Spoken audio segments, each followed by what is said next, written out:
नमस्ते और आपका स्वागत है। सोचिए, आपने लाखों रुपए और अपनी जिंदगी के कई साल कनाडा में पढ़ाई करने में लगाए हैं। जी। और सालों से ये जो परमानेंट रेजिडेंसी या पीआर का रास्ता था, वो एक लंबा मतलब अनिश्चित इंतजार का खेल था। जी। लेकिन अब ऐसा लगता है कि कनाडा कुछ लोगों के लिए एक एक्सप्रेस लेन बना रहा है, और शायद दूसरों के लिए रास्ते बंद भी कर रहा है। बिल्कुल। आज हम इसी की तह तक जाएंगे। हमारे पास कनाडा के इमिग्रेशन डिपार्टमेंट की घोषणाओं से जुड़े कुछ नोट्स हैं और हमारा मिशन ये समझना है कि इन नए नियमों के खेल में कौन जीत रहा है, कौन हार रहा है और कनाडा अपनी पूरी स्ट्रैटेजी ही क्यों बदल रहा है। जी। तो चलिए इसे खोल कर देखते हैं। सबसे पहली और शायद सबसे चौंकाने वाली बात यह है कि कनाडा अब देश के अंदर मौजूद अंतर्राष्ट्रीय छात्रों को पीआर देने पर ज्यादा ध्यान देगा। जी। और जो बाहर से नए लोग आ रहे हैं, उनकी संख्या कम करने की बात हो रही है। जी। ये तो मतलब अब तक जो सिस्टम चला आ रहा था उस पर एक फुल स्टॉप लगाने जैसा है। बिल्कुल, ये सिर्फ एक छोटा मोटा बदलाव नहीं है, ये सोच में एक बुनियादी बदलाव को दिखाता है। यहाँ दिलचस्प बात यह है कि कनाडा अंतर्राष्ट्रीय छात्रों को देखने का अपना नजरिया ही बदल रहा है। अच्छा। पहले वे सिर्फ यूनिवर्सिटी की कमाई का एक जरिया थे, लेकिन अब उन्हें प्री इंटीग्रेटेड मतलब पहले से ही कनाडाई समाज में ढल चुके एक संभावित नागरिक के तौर पर देखा जा रहा है। वाओ। आप कह सकती हैं कि कनाडा एक तरह से कई साल लंबा जॉब इंटरव्यू ले रहा है और ग्रेजुएशन उसका फाइनल राउंड है। ये तो बहुत बड़ा पॉइंट है। हाँ, अब फोकस भीड़ बढ़ाने पर नहीं बल्कि उन लोगों को रखने पर है जो पहले से ही सिस्टम का हिस्सा है। मतलब सिर्फ कनाडा के किसी कॉलेज में एडमिशन मिल जाना, वो गोल्डन टिकट नहीं रहा जो पहले हुआ करता था। नहीं, बिल्कुल नहीं। अब असली खेल तो पढ़ाई पूरी करने के बाद शुरू होता है। सही पकड़ा। अब वो सिर्फ ये नहीं देख रहे कि आपके पास डिग्री है, बल्कि ये देख रहे हैं कि क्या आप उनकी अर्थव्यवस्था और समाज में फिट होते हैं या नहीं। और इसी से हमारा अगला पॉइंट जुड़ता है जो इस फिट होने की परिभाषा को और भी साफ कर देता है। हाँ, और यहीं पर कहानी और दिलचस्प हो जाती है। घोषणा में साफ साफ कहा गया है कि जो छात्र हेल्थ केयर, ट्रेड्स यानी जो हुनर वाले काम होते हैं, हाँ, जैसे प्लम्बिंग, इलेक्ट्रिशियन और टेक्नोलॉजी जैसे खास क्षेत्रों में पढ़ाई कर रहे हैं, उनके लिए पीआर का रास्ता सीधा और आसान होगा। इसे एक्सप्रेस लेन कहना गलत नहीं होगा। बिल्कुल, ये कनाडा की तरफ से एक बहुत ही स्पष्ट और सीधा संदेश है। वो कह रहे हैं हमें इन क्षेत्रों में लोगों की सख्त जरूरत है। अगर आप ये स्किल्स हासिल करते हैं तो हम आपके लिए रेड कार्पेट बिछाएंगे। ये इमिग्रेशन पॉलिसी को सीधे सीधे देश की आर्थिक जरूरतों से जोड़ने का एक बहुत ही स्मार्ट तरीका है। ये अंदाजे पर आधारित नहीं है, ये पूरी तरह से डेटा पर आधारित है कि लेबर मार्केट में कहाँ कमी है। ठीक है, तो इकोनॉमी की जरूरतें पूरी करना तो समझ में आता है, लेकिन इसी घोषणा का एक और हिस्सा है जो मुझे बहुत मतलब हैरान कर रहा है। ये ग्रामीण इलाकों वाला नियम। हाँ, वो तो गेम चेंजर है। एग्जैक्टली। कहा गया है कि अगर कोई छात्र इन हाई डिमांड कोर्सेज को कनाडा के किसी ग्रामीण या छोटे शहर से पूरा करता है तो उसे सीधे पीआर के लिए अप्लाई करने का मौका मिल सकता है, वो भी बिना वर्क परमिट के लंबे इंतजार के। जी। ये सिर्फ नौकरियां भरने से कई ज्यादा बड़ी बात लगती है। क्या ये कनाडा के नक्शे को बदलने की कोई कोशिश है? आपने बिल्कुल सही नस पकड़ी है। ये सिर्फ एक इमिग्रेशन पॉलिसी नहीं है, ये एक तरह की सोशल इंजीनियरिंग है। अच्छा। दशकों से कनाडा में यही हो रहा है कि ज्यादातर इमिग्रेंट्स टोरंटो, वैंकूवर और मॉन्ट्रियल जैसे बड़े शहरों में ही बस जाते हैं। हाँ, ये तो है। जिससे इन शहरों पर दबाव बढ़ता है और जो छोटे शहर हैं वो खाली होते जाते हैं।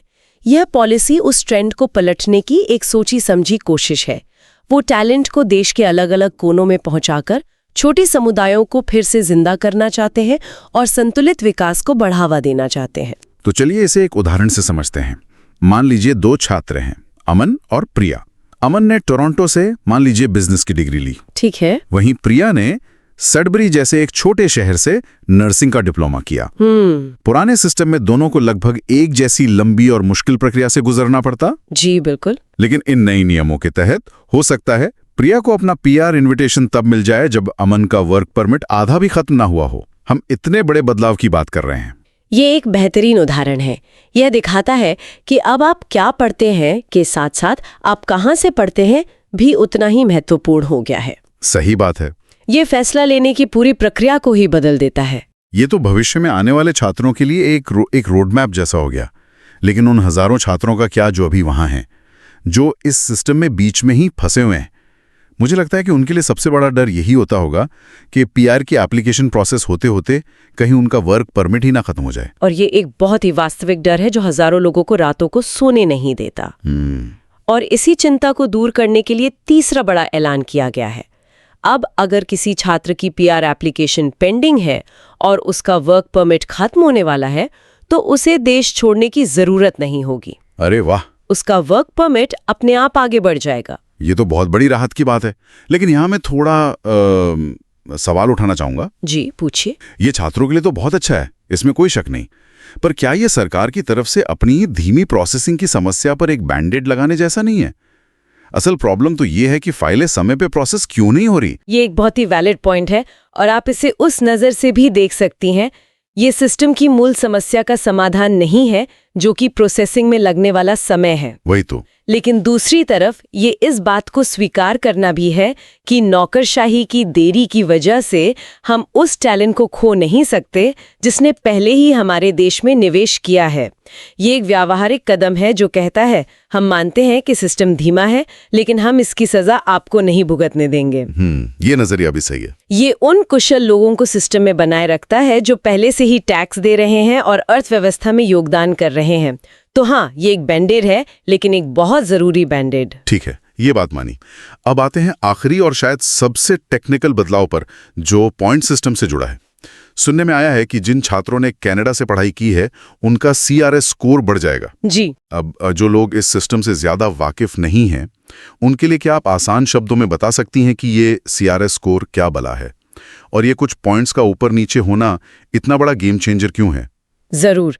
CRS यानी कॉम्प्रहेंसिव रैंकिंग सिस्टम को आप PR के लिए एक तरह की मेरिट लिस्ट समझ सकते हैं। अच्छा। आपकी उम्र, शिक्षा, काम का अनुभव, भाषा की क्षमता, इन सब चीजों के आधार पर आपको पॉइंट्स मिलते हैं। जी। जिनका स्कोर सबसे ज्यादा होता है उन्हें कनाडा सरकार PR के लिए अप्लाई करने का न्योता भेजती है। ओके, तो एक तरह की रेस है ये। बिल्कुल।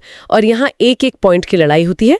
कई बार सिर्फ एक पॉइंट कम होने से आपको महीनों या शायद सालों तक इंतजार करना पड़ सकता है। और खबर यह कि जनवरी 2026 में कैनेडियन एक्सपीरियंस क्लास के तहत लगभग 14,000 इनविटेशन भेजे गए। जी, एक बहुत बड़ा ड्रॉ था वो। और कट ऑफ स्कोर 509-510 के आसपास था। और कहा यह भी जा रहा है कि यह स्कोर भविष्य में 500 से भी नीचे जा सकता है। ये 10-15 पॉइंट्स का फर्क इतना बड़ा क्यों है? ये बहुत बड़ा फर्क है। इसे ऐसे समझिए कि अगर कट ऑफ 510 है और आपका स्कोर 509 है तो आप लिस्ट से बाहर हैं। अब सरकार कह रही है कि हम न सिर्फ कट ऑफ कम कर सकते हैं बल्कि अगर आपने कनाडा से डिप्लोमा या डिग्री ली है तो हम आपको कुछ बोनस पॉइंट्स भी देंगे। एक तरह का लॉयल्टी बोनस जैसा। सही पकड़ा आपने, एक तरह का लॉयल्टी बोनस ही है। सरकार कह रही है आपने हमारे सिस्टम में अपना समय, पैसा और मेहनत का निवेश किया है, इसलिए हम आपको लाइन में आगे खड़ा करेंगे, भले बाहर किसी के पास आपसे ज्यादा अनुभव क्यों ना हो। एग्जैक्टली। और 500 से नीचे के स्कोर का मतलब है कि वे इस पूल को बहुत बड़ा और ज्यादा सुलभ बना रहे हैं, खासकर उन लोगों के लिए जो पहले से कनाडा में हैं। तो अगर हम इन सभी बदलावों को एक साथ रखकर देखें तो एक पूरी तस्वीर क्या बनती है? तस्वीर ये बनती है कि कनाडा अपनी इमिग्रेशन रणनीति को पूरी तरह से बदल रहा है। अब ये सिर्फ दुनिया भर से बेस्ट टैलेंट को आकर्षित करने का खेल नहीं है। तो फिर क्या है? ये अपने ही देश में तैयार हुए टैलेंट को पहचानने, उन्हें सही दिशा देने और फिर उन्हें हमेशा के लिए अपने पास रखने का एक बहुत ही केंद्रित प्रयास है। ये मात्रा से ज्यादा गुणवत्ता पर ध्यान देना है। और यहाँ गुणवत्ता का मतलब है वो व्यक्ति जो कैनेडियन शिक्षा और कार्य अनुभव से लैस है। तो चलिए इसे संक्षिप्त में समझते हैं। पहला, कनाडा अब बाहर से नए लोगों को लाने के बजाय देश में पहले से मौजूद छात्रों को प्राथमिकता दे रहा है। बिल्कुल। दूसरा, हेल्थ केयर और ट्रेड्स जैसे जरूरी स्किल्स के लिए PR की एक सीधी और तेज लेन बना दी गई है, खासकर अगर आप छोटे शहरों से पढ़ाई करते हैं। जी, ये बहुत महत्वपूर्ण है। तीसरा, PR के इंतजार में वर्क परमिट खत्म होने का डर अब खत्म हो गया है। हाँ, एक बड़ी राहत। और चौथा, पॉइंट सिस्टम को इस तरह बदला जा रहा है कि कनाडाई अनुभव वाले लोगों को सीधा फायदा मिले। आपने इसे बिल्कुल सही तरीके से समेटा है। ये कोई मामूली सुधार नहीं है, ये कनाडा की आप्रवासन नीति का एक पूरा पुनर्गठन है। लक्ष्य अब सिर्फ छात्रों को आकर्षित करना नहीं है, बल्कि उन्हें देश की आर्थिक जरूरतों को पूरा करने वाले कुशल स्थायी निवासियों में बदलना है। ये एक बेहद व्यावहारिक और लक्ष्य केंद्रित रणनीति है। और जाते जाते श्रोताओं के लिए एक सवाल छोड़ जाते हैं।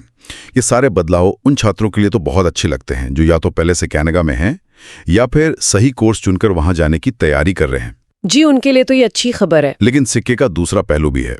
नए अंतर्राष्ट्रीय छात्रों के आने पर जो ये प्रस्तावित रोक या कमी की बात हो रही है, उसका कनाडा की यूनिवर्सिटीज पर और अर्थव्यवस्था पर क्या असर पड़ेगा? ये एक बड़ा सवाल है। क्योंकि ये यूनिवर्सिटीज इन छात्रों से वसूली जाने वाली भारी भरकम ट्यूशन फीस पर बहुत ज्यादा निर्भर हो गई हैं। कहीं कनाडा एक समस्या को सुलझाने के चक्कर में दूसरी तो नहीं खड़ी कर रहा? सोचने वाली बात है।